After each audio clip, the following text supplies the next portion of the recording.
Welcome back. All right, we're going to talk about the Winnipeg Jets today. Yep, 10-game winning streak. The Jets have had a really amazing season. They have. And I do talk about, we'll see what they can do in the playoffs. The reason I talk about that is simple. They don't have anything left to prove in the regular season. They can coast from here to the division title, and we've got 24 games left. And honestly, if they just play 500 hockey from here, good luck catching them. Anybody. Dallas, Minnesota, Colorado, good luck. So they're 41-14-3. They have 85 points. Their 733 points percentage is second only to the Capitals, who have a 737 points percentage. They do have 3 more wins than the Capitals. This will be a whole thing. The reality, of course, is that if this team wins the President's Trophy, then there's a whole other discussion that comes out. But for the Winnipeg Jets to be where they are right now is a bit of a surprise. The Winnipeg Jets started the season with an incredible run. They were 9-1 in the first 10. Second 10 games, they were 8-2 in the second 10 games to finish 17-3 through the first 20. I checked; those numbers are pretty good. Then they had a bit of a struggle there. They were 4-6 in their next 10 games, 21-9 overall. I did talk about the struggles that they were having, and people were like, "What? What are you talking about? They're not struggling." Okay. Then the next 10 games, they were 6-2-2. So they improved there. They're 27-11-2 through 40 games. Through 50 games, well, between 40 and 50, they went 6-3-1 for a 33-14-3 record through 50 games. And they've won all 8 games since then. So now they're 41-14-3. Again, 85 points. That's a ridiculous point total at this stage of the season. And if you look at it compared to previous seasons, we know they're playing really well. Last year at this point, 37-16-5, they had 79 points. So they're 6 points ahead of last year. I remember a long stretch last year where they didn't allow as many as 3 goals in a game. Certainly nothing more than 3 goals in a game. The previous season, they were 35-22-1, so that was 71 points. And that's still a good total. 71 points, that's pretty good. But now they get 85. 2021-2022, they were 26-22-10, 62 points. Bit more of a struggle there. So they are 23 points ahead of where they were there, and they were above 500 in that season as well. So it's been a pretty strong run. So who's been the most responsible during this 10-game winning streak? And all of these players have played 10 games unless indicated otherwise. Vilardi, 7 goals, 5 assists, 12 points. Vilardi's been fantastic. I've been a Gabe Vilardi fan since the draft in 2017, and never once wavered in my fandom of Vilardi, while other people were saying he was a bust because he was injured. He came out of that injury well, played well for the Kings, ends up with the Jets, and I think the Jets really are happy with the Dubois trade. Then you got Scheifele, 5 goals, 6 assists, 11 points over that 10-game period. Kyle Connor, 4 goals, 7 assists, 11 points, and also a +8 in 10 games. So plus minus, flawed, sure, but when you're looking at a guy who's +8 in 10 games, it is at least noteworthy. Cole Perfetti, 4 goals, 7 assists, 11 points. Ehlers, 4 goals, 6 assists for 10 points, and a +10. So with Ehlers, you're getting excellent defensive work, you're getting a point per game forward, and people are going to be surprised by how much money he's going to make this summer. Ehlers is about to cash in. Nemesnikov, a goal and 9 assists, 10 points, and that's why he signs an extension in Winnipeg. He's productive in Winnipeg. He's appreciated in Winnipeg. And I don't know that Nemesnikov would produce like that anywhere else. Morrissey's played 9 of the 10 games. 3 goals, 4 assists, 7 points for him. Pionk, 2 goals, 4 assists, 6 points, and a +11. Yeah. Sandberg, a goal and 4 assists for 5 points, and he's a +9. So the numbers are really good. The only minus I found was Niederreiter. So I guess Nino's been struggling, but if you have one player that's been struggling out of a team that's this stacked, that's pretty ridiculous. Now the goaltending has also been ridiculous. Hellebuck 7-0 during this streak, a .917 save percentage. Comrie 3-0 with a .933 save percentage and a shutout.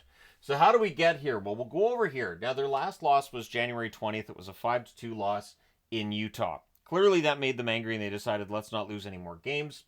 So on the road, they won in overtime against Colorado 3-2. They trailed that game first. Pionk with the overtime winner at 17 seconds. That game was absolutely thrilling. Then they come home and they win 5-2 against Utah to get revenge for the loss they'd suffered against them previous. They led that one 1-0 after one. Perfetti had the winning goal, and he had a hat trick in that game. So one thing to keep in mind is who gets the winners. So I wanted to track who's had game-winning goals over this 10-game winning streak, and it has been a variety of players, as you would expect. So they win at home against Calgary in the next one 5-2. They led that one 1-0 after the first. Velarde had the winner, and he had 2 goals in that game. Velarde's been fantastic. Then they go on the road to Montreal. They won that one 4-1. They trailed first in that game, so they spot Montreal lead, score 4 in a row, and Scheifele had the winner in that one. Then they win on the road in Boston, 6-2. Game wasn't close. They led 2-1 after one, and they just kept adding on to their lead. Scheifele with the winner in that one as well. Then on the road in Washington. This was the big one. They get an overtime win, 5-4. They did lead that one 2-0 after one. There were a lot of momentum swings. And Morrissey had the overtime winner at 157. Absolutely fantastic game by the Jets there. Then they come home. They play against Carolina. They win that one 3-0. They led 1-0 after the first. And Niederreiter had the winner in that game. The Islanders come into town, and Winnipeg beats them at home 4-3. They trailed that game first, did the Jets, and Velarde had the winner in that one. So Velarde's name on the board again with a game winner. Then away from home in St. Louis, and this is the first game after the break, they get a shootout victory 4-3. That one was tied 1-1 after the first period, and Kyle Connor with the shootout winner. Then last night at home, and it looked like San Jose was going to end the streak. It did. The final minute of the game, Jets are down 1-0, but they're the Jets. And this year, they come back and they win. So they trailed first, obviously. They tied it in the final minute of the third period, and then Scheifele gets the overtime winner at 133. So, end this 10-game winning streak. They've had 3 wins in overtime and 1 in a shootout, but they've been finding a way to get points. They've been finding a way to put together quite the point streak. They have also spent 8 of the 19 weeks that I've done power rankings so far at number 1, and I will not be surprised if it's 9 out of 20 come this Saturday. Because between now and Saturday, they do have 3 games, but they're winnable games. So they start Wednesday on the road in Ottawa. Now, this could very well be a game where maybe Ottawa gets that win. Winnipeg sits, I believe it's 9 points clear of Dallas. I didn't put it on the board because they're not going to lose that lead in the division. But Ottawa needs that game, I would say, more than Winnipeg does. And so that's one that we could see Winnipeg end up falling short in because Ottawa desperately needs that one. Although if they're without Tkachuk still, and if we don't see Pinto in the lineup and Norris, that could make things more difficult for Ottawa. The next night, the Winnipeg Jets are in Nashville. Always entertaining. One thing to keep in mind, Nashville does tend to play well against the really good teams in the NHL. Then the Jets come home on Saturday and play against Philly. You got to bring your A game against Philly. They are beatable, but they work really hard, and that hard work does pay off for them on occasion. And then after the 1 game at home, they go on the road for 4. So 6 of their next 7 are on the road. That's going to test them. It starts Tuesday the 4th in New York against the Islanders, or on Long Island against the Islanders. Then on Thursday, so 2 days later, they're in Philly. So they get Philly twice in 3 games. Then they're in New Jersey against the Devils the next night on Friday, the 7th of March. Then they finish the road trip in Carolina on Sunday, the 9th of March. They come home for 2. First against the Rangers on the 11th, which is Tuesday. And then Friday they're at home against Dallas. That's the 14th. And then they start another road trip. It's a 3-game road trip that starts in Seattle Sunday, the 16th. And then I believe it's Vancouver and Edmonton after that. So the next 10 games, how many of these teams are below the playoff line? 1, 2... Well, how many games are against teams below the playoff line? 1, 2, 3, 4, 5, 6. 6 out of 10 against teams below the playoff line. It is not that daunting a schedule. There are a couple of back-to-backs in there, I do believe. Yeah, there's a couple of back-to-backs, but everybody's got a lot of back-to-backs the rest of the way. It's a busy remainder of the schedule. Now, their power play has been fantastic at 32.5%, which is first in the NHL. Their penalty kill, 15th in the NHL at 79.3%. I guess if you want to find something that they could improve, it would be that. But Kyle Connor has had himself quite the season. He's not in conversation for the Hart. I think maybe he should be, at least on some level. The one thing that the Jets have working against them when it comes to anybody winning a Hart Trophy is it is scoring by committee. But Connor's having himself quite the year. 30 goals, which is 6th overall in the NHL. 41 assists. That's tied for 16th in the league. and 71 points. That is 5th overall in the National Hockey League, so he's had quite the year. Connor Hellebuyck's winning the Vezina. I don't think there's any doubt on that. 2.04 goals against average, that's first in the NHL. 925 save percentage, that's first in the NHL. 35 wins, that's first in the NHL. 6 shutouts, that's also first in the NHL. So all the important statistical categories, Hellebuyck is leading. And if you look at the advanced stats, goals saved above expected, Hellebuyck's leading there too. So it doesn't matter which way you measure goaltending success, Hellebuyck's the guy. And Comrie's been pretty darn good too. That 933 save percentage in 3 games during this winning streak, definitely notable. Because I think Comrie's having the best season of his career, to be honest.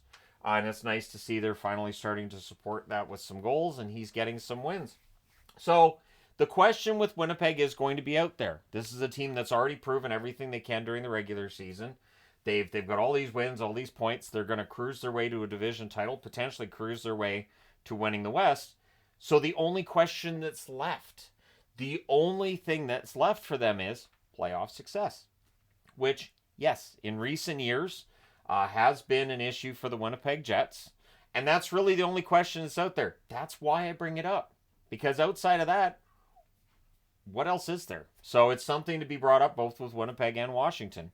Both teams are in the same situation, having a ridiculously good regular season. Unexpected for both, more unexpected for the Capitals than for the Jets. And so the question that remains is, these are both teams that were out in the first round last year. How much different will this year be?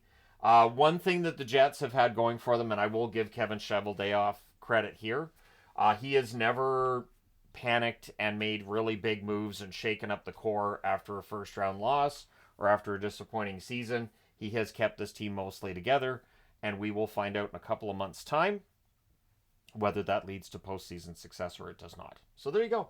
10-game winning streak for the Jets. Absolutely remarkable to watch them play this year. They're a lot of fun to watch. And that's in a league where we're starting to see a lot of really defensive hockey and not a lot of chances in some games. But Winnipeg generally doesn't play that way, although last night's game against San Jose, not the most exciting of all games. But either way, they won it, and they've had a pretty strong run recently and throughout the season, minus that one point there where they did have some struggles. But one thing to keep in mind with the Jets, and to some extent with the Capitals too down the stretch, they will not need to win the games as much as their opponents. And I think that there will probably be some setbacks here and there between now and the playoffs, because the games are not as important to the Jets as it is to their opponents. And so that does show up. And then it's a matter of playoffs. So there you go. Let me know your thoughts in the comment section below. As always, don't forget to hit like and subscribe in the event you may not have done so already. So will they be number one in the power rankings again this week? The only team that could potentially pass them might be Washington. At this point where I'm recording this, which is on Tuesday, February 25th, they are still first on the power rankings. I do update them daily. So thank you guys so much for all your support. Hit like and subscribe if you haven't already done so. I will talk to you again soon.